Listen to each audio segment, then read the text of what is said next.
Good Sunday morning, everybody. So, it is coming into the end of November. Thanksgiving's right here upon us. It's been chilly.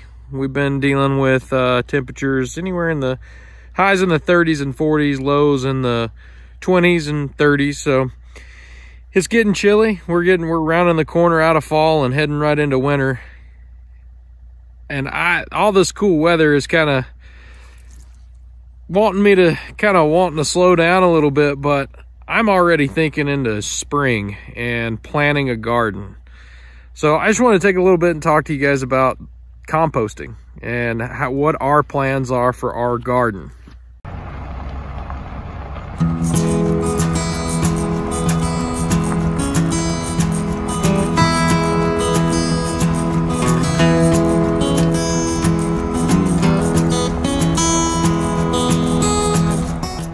So I have gone ahead and plowed up just using a middle buster potato plow, and I plowed up a 50 by 50 garden for next year, which you can kind of see there. So our plan is to have a 50 by 50 garden that I can get the tractor in, kind of like a racetrack around, and then up the middle where you see the grass still growing there is going to be our raised beds. So we're not going to try to grow everything in the ground here. The ground it will grow stuff, but it's not the best. It's not going to yield you the best results. So what we're doing is we created some compost piles. So we're going to try to amend the soil that we're growing in, and we're going to end up buying some soil from down in the valley. Toby! Get back over here. Toby. Toby. Toby. Ah, Toby. Why must you eat all the horse poop? Toby, come here. Come here, buddy. Come on, Toby. Toby. Toby. Ooh, he's not listening. All right, so anyway, composting. So today what I'm doing is I'm checking our compost piles. So one of our compost piles is a mixture of cow manure, some horse manure. I've got some pine straw and leaves and just a whole bunch of stuff. This is where we put our table scraps, and we've been using coffee grounds. I used my wife's mom and stepdad's garden waste. I've also managed to acquire a whole bunch of leaves, and I've been mixing those in here and there. But as you can see, even with the colder nights, we're still getting some pretty good activity in there. It's hot. It's almost 140 degrees. And what I'm doing is whenever this thing starts to cool off, I'll bring the tractor in with a bucket and I'll turn it and hopefully get it heated back up again. One of our other composting piles is wood chips. This is what we're hoping to put underneath our chickens and also to mulch our garden with. For sure, we'll be mulching our raised beds with straw, because I've done that quite a bit and have really good success with that. But the wood chips will really help underneath our chickens, is really where it's going to play a big factor. We'll let the chickens scratch through it because they love this stuff. The chickens absolutely love the wood chips.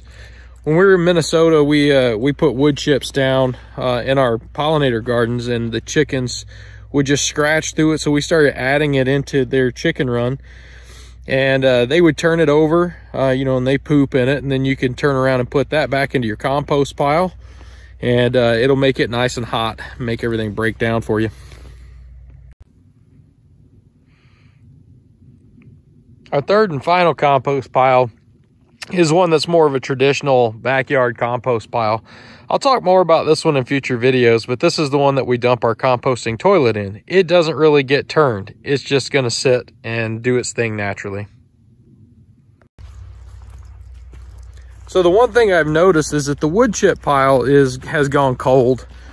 It's running about 80 degrees in there, which is not bad, all things considered. It is, after all, just wood. There's not a lot of greenery in it because we got it mulched. It was mulched late in the year, so there just wasn't a lot of leaves on the tree, so it doesn't have a lot of green in it to make it heat up. But I'm going to try turning it anyway, just to see if I can get it to heat up again. Just kind of an experiment.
Really, the idea here is that you just want to move the middle of the pile as best you can. So what you're trying to do is make sure that everything goes into the middle of the pile eventually. So you just keep dumping the edges on top, and as you take from the edge, eventually you start to pull from the bottom or from the inside, and you start to just kind of turn the whole thing. It's way easier to do this if you have a tractor, but it's not necessarily a full-on requirement. We composted for years with just turning stuff with a pitchfork. It's a lot of work, but it can be done, especially if you have much smaller compost piles. These are pretty large compost piles. That's really about all there is to it. I don't suspect that the wood chips are going to heat back up, but I figured it was worth a shot just to see how it turns out. In future videos, I'll be discussing the down and dirty to composting, kind of what we do, how we get it started. We'll carry that forward into the gardening season in the spring, and we'll kind of do some videos of the layout of it. And also, probably our next video after this one's going to be kind of a full-on update about how it's going living in this 16 by 24 shed. And we'll probably talk a little bit about composting toilets in a video after that one. Thank you guys for watching. If this is what you like to watch, and you're kind of weird like us and you enjoy seeing how other people live kind of off the grid and minimalistic, then think about liking these videos and subscribing, and we'll see you on the next video. God bless.